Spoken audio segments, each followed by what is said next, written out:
Welcome to First and Goal, where everything is made up and the points don't matter. Get ready for the latest and hottest topics in the SML. Let's get started. Here's your host, Mad Bomber.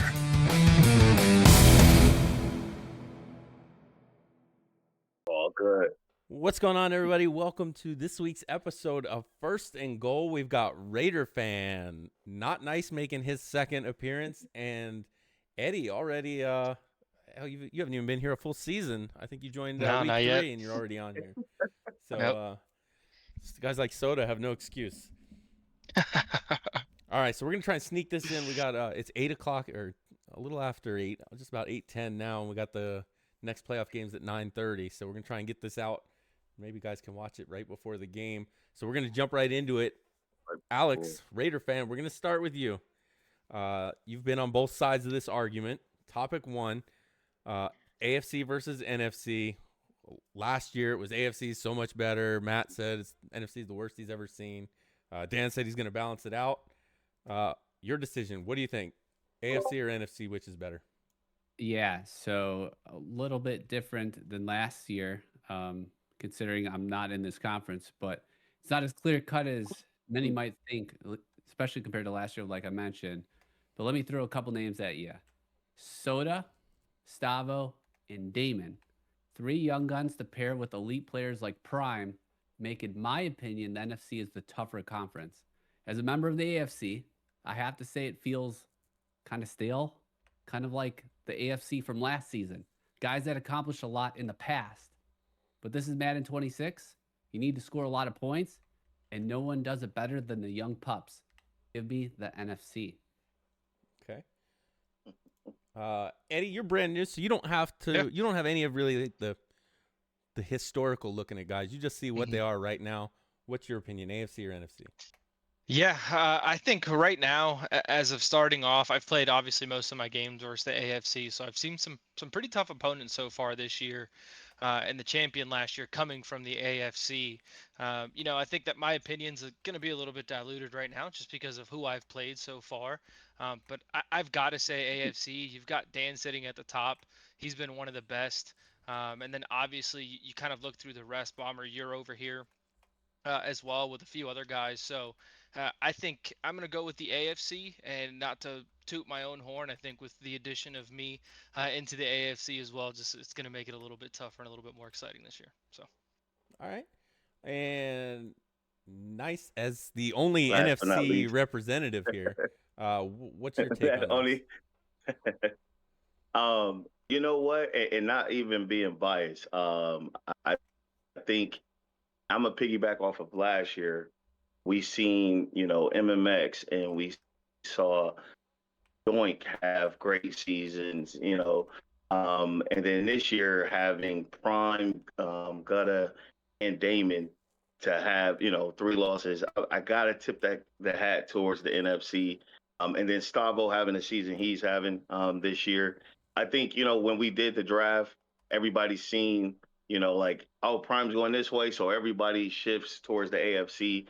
But looking over, at the AFC is some great teams. I haven't played Eddie and QP, so they, I know them coming over and having, the mystique about them from the past. So I'm like, you know what? Until I see it's in its full glory over there, I'm gonna tip the card to NFC right now. All right. So 2 for the NFC. Each of those guys lose 2 points because it's very clearly the AFC is better. So at least Eddie, you're in first place with 11, 10 for Not Nice, and 7 for Alex. nice. There. So we'll start with you, Eddie. So just like we talked about, which conference is the best. There's actually, I feel like last cycle that kind of dominated chat was which conference is the best. This cycle, it feels like there's a little more talk about which division is the Weenie Hut division. And it looked like one of the divisions took it a little personal when they got voted on as the Weenie Hut division. But as a member of one of the possible Weenie Hut divisions, who do you think it is, Eddie? Yeah, it's hard to say that it's not, unfortunately, the AFC East. didn't have really a great showing this year. Myself included, I went 5-1 within the division, but lost a lot of my games outside of the division. And going against the NFC East, which is another one that's the conversation's been around. Myself, I was 1-2 against them, so I can, in good conscience, vote them as the Weenie Hut. It's unfortunate, I would say, the AFC East right now. So. All right. Not nice. From the outside looking in, who do you think the Weenie Hut is? Man. I tell you, a lot of people thought it was going to be the NFC South, and with CBD having the season he's having, I'm going to not go with us because I almost did because I started off good and it just lost all fire. So, but I'm going to say it, and losing to the NFC East, a couple guys over there. I'm gonna tip my cap to those guys. That is the Weenie Hut right now, and I know Tiny beat me, and I can't believe it, but I'm gonna give it to them, man. And I'll leave it at that. All right, so we've got but nothing against those guys. Great guys over there. All right, so we've got one AFC East, one NFC East. Alex, what do you think is the Weenie Hut? Yeah, so I'm going to defer a little bit here because the definition of Weenie Hut can be subjective. When I think of Weenie Hut, I think of weak. And unfortunately, I think the weakest division is actually the division I'm in. We've got a bunch of weenies in it. Me, Tug, QT, and Fig. We just faced the AFC North and NFC North and got absolutely whooped. It was terrible. This was Tug's first division title ever. So we're freaking overrated. And if QT is playing like he used to, sure, I just it's a better division. But there's really no elite players there. And at this point, we're not a threat to ever win a Simbardi at this point. If you compare the AFC West player by player against other divisions, you'd find that it's simply not that good. A bunch of weaklings. We suck. You actually might be onto something. I think I beat everybody in your division except Fig. So there you go. I think he's got like 3 wins. All right, so we'll go to not bringing nice. Up the division, huh? Okay. The Raider fan, he just went ahead and took the easy route. Nobody gonna argue with him except maybe his division. All right, so topic 3, not nice. This one's for you.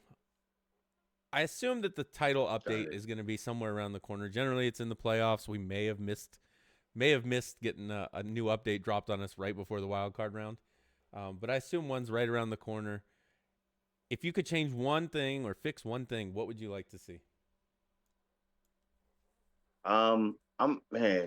This one I kind of thought about a little bit more in depth. A lot of people complain about the pass rush, and things like that. But I'm actually going to do the pass defense and more on awareness and ball awareness. I've seen a lot of times I can have most of my guys, high play recognition, high awareness, and just don't play the ball correctly. It is just not even the comebacks. The comebacks are everybody knows, but just turning the direction, ball's going to the outside, my players playing inside for no reason at all. You throw a lob pass, my guy won't even jump for it, won't even react to it.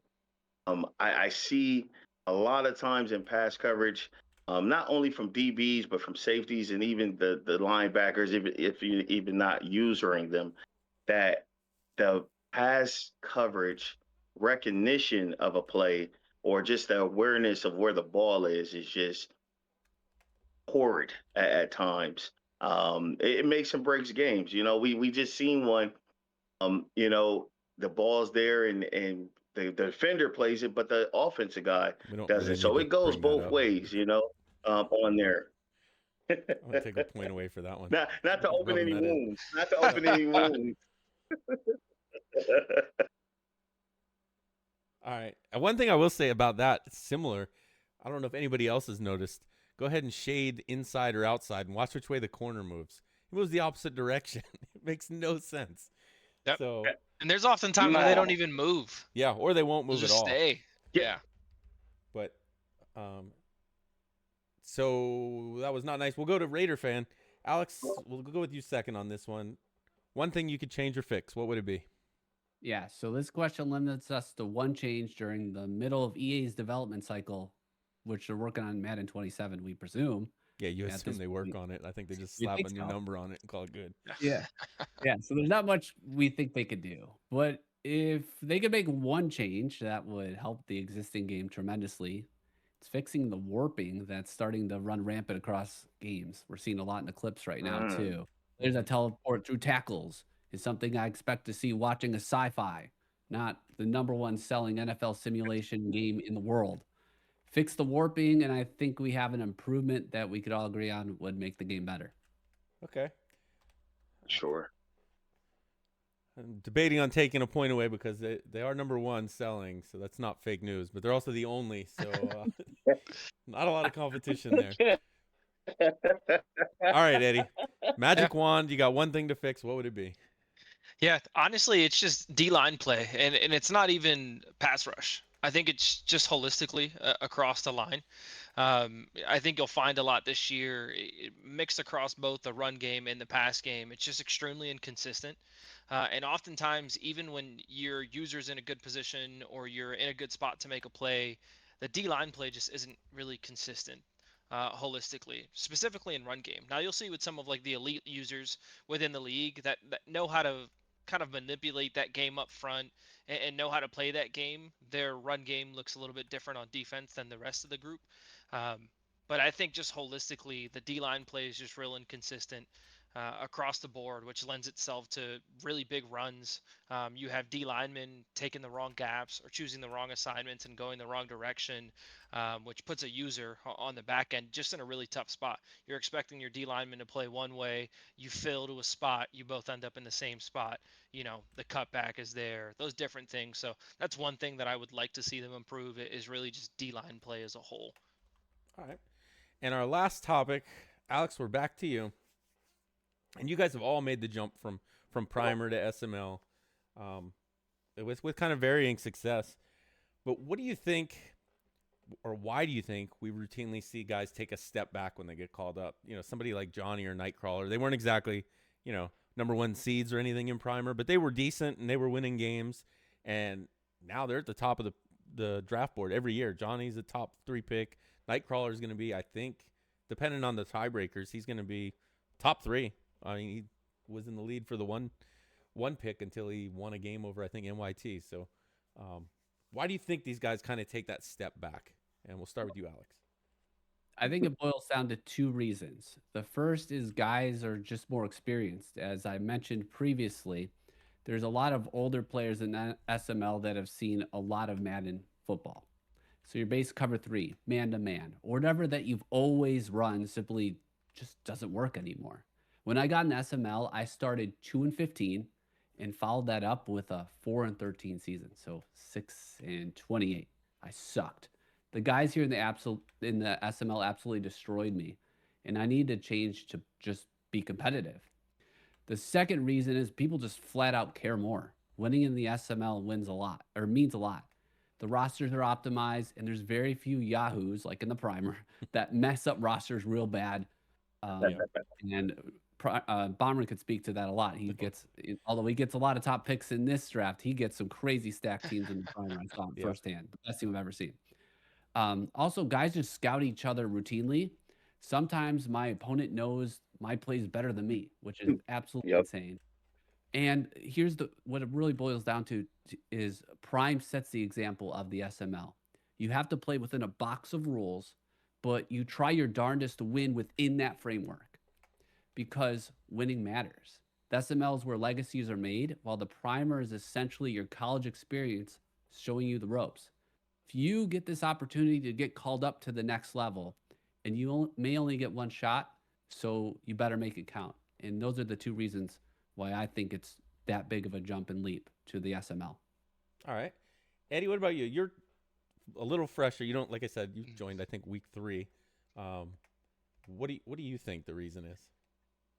I think it's defense. Defense in SML is night and day compared to what Primer was.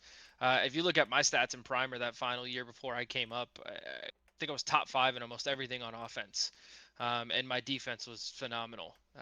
It's completely flipped. Now, it's a lot harder to move the ball on offense, and it's also a lot harder just to play defense as a primer guy coming into SML. To the point that was already said by Alex, the guys that are in SML, they've seen those defenses. They know what everyone's going to run, and they scout. And it's a lot harder. Like, you don't see that in Primer. Guys aren't scouting in Primer. You don't see as good of a user in Primer. A lot of the users in SML are, I would say, elite. A high percentage of them are really good users.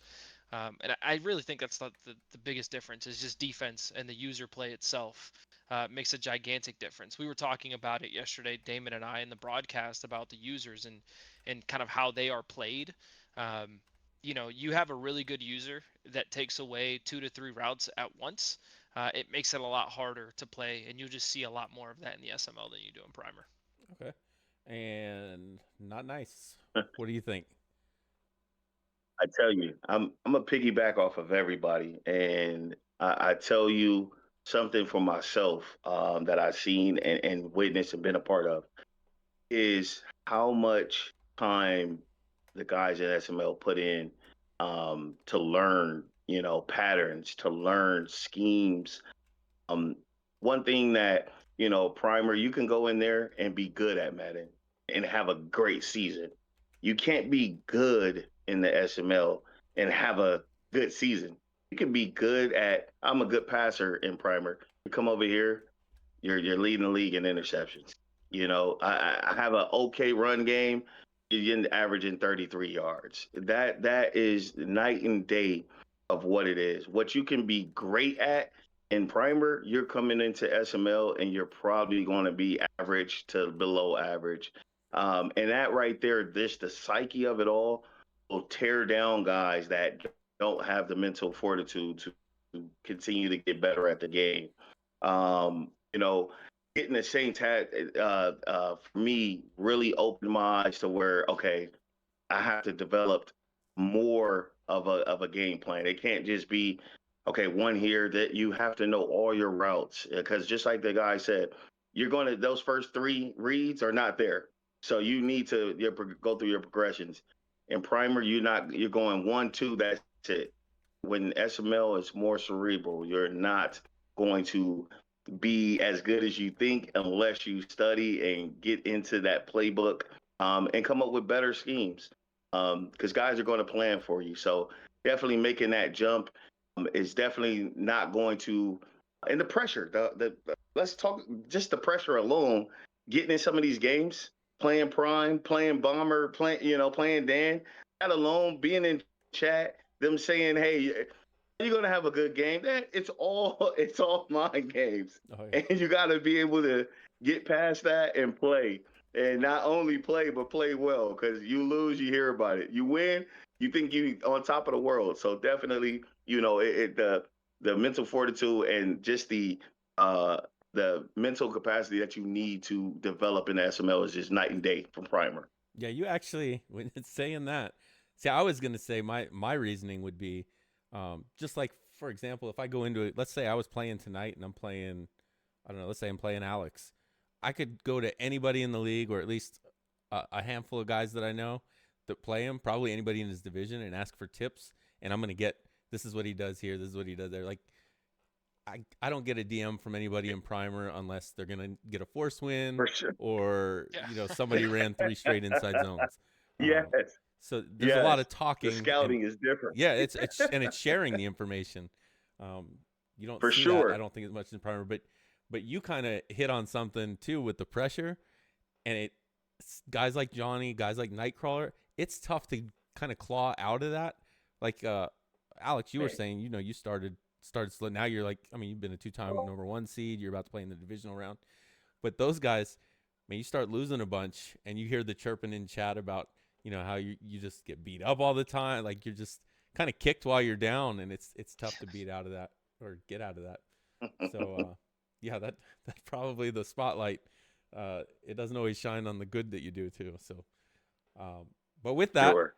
Alex, you got 50 points, Eddie 53, and Not Nice with 61 the long rant at the end scored you a bunch of points. So Nice. that means these last 10 seconds are The all yours to long-winded. say whatever you want to the league.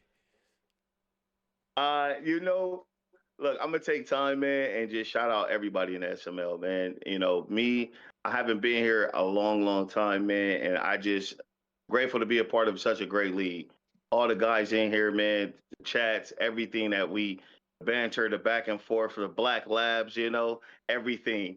It's just fun to be a part of, man. So shout out to everybody in the SML, man. Great, great, great, and happy to be a part of it. So that's it, man. That's all I gotta say. All right. Thanks for being on, guys. Thanks for watching.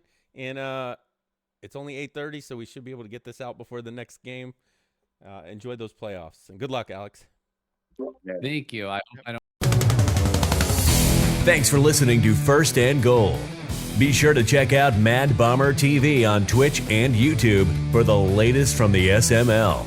And we'll see you next time on First and Goal.